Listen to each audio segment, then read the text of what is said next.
साहित्य उत्सव के वास्ता वास्ता इस स्पर्धा के लिए मैं नागपुर से राजेश बोल रहा हूँ, अपना परफॉर्मेंस दे रहा हूँ। लता दीदी के गीत और उनकी यादें, इसके अंतर्गत एक गीत की कुछ यादें मैं पढ़ने वाला हूँ। इस सुरीले गीतों की यात्रा में आज का गीत है वंदे मातरम वंदे मातरम। 15 अगस्त और 26 जनवरी हमारे राष्ट्रीय पर्व है। फिल्म आनंद मठ का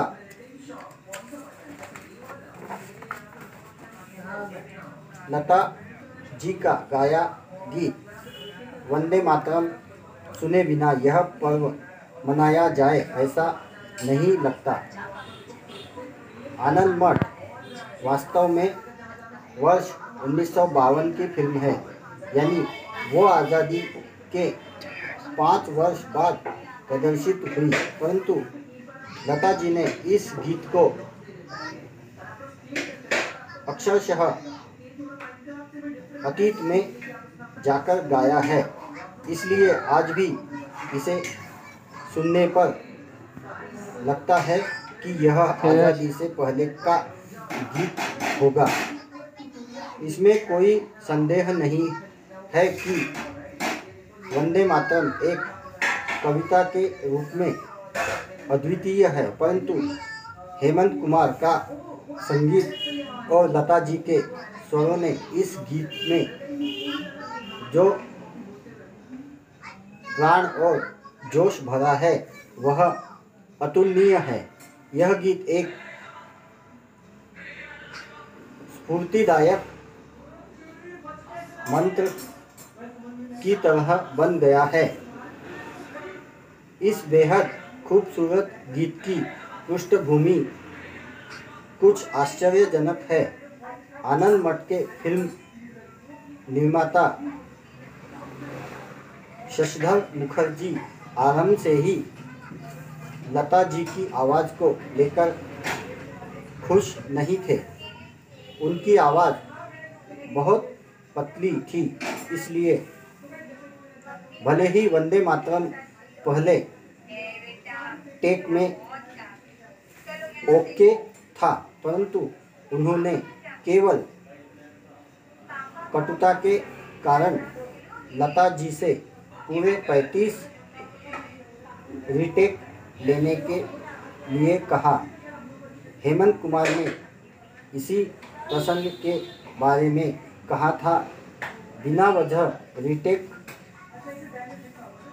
करते हुए मैं पल पल मन ही मन हार रहा था। आवाज कमी कर। भले 5 मिनट नहीं। पहली बार में ही लता जी ने एकदम निर्दोष गीत गाया था। अंत में गीत की रिकॉर्डिंग पूरी हुई। वंदे मातरम मुझे बचपन से ही याद, यानी आवाज कमी कर। तो याद था, परंतु उनका गीत सुनकर ही उसके प्रत्येक शब्द का अर्थ मुझे समझ में आया। जब मैं लता जी का वंदे मातरम सुनता हूँ तो मुझे हमेशा यह लगता है कि किसी को लाइव रिकॉर्डिंग करनी चाहिए थी। जब उन्होंने पंडित नेहरू जी की उपस्थिति में हजारों के समुदाय के सामने मंच से ऐ मेरे वतन के लोगों पहली बार गाया था, उस समय उनका लाइव गाना सुनना एक अद्भुत अनुभव रहा होगा। जब हजारों लोगों की आँखों में आंसू बह रहे थे।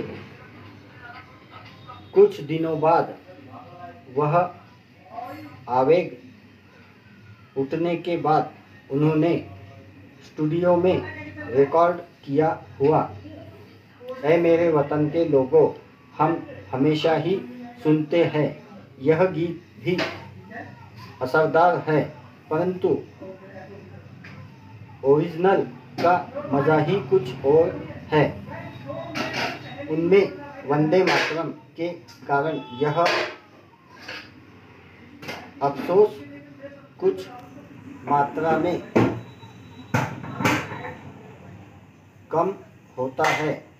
यह भी स्टूडियो में रिकॉर्ड किया गया गीत है, परंतु यह इतना प्रभावशाली और परिणामकारक है कि ऐसा लगता है जैसे इसे साक्षात युद्ध भूमि पर गाया हो।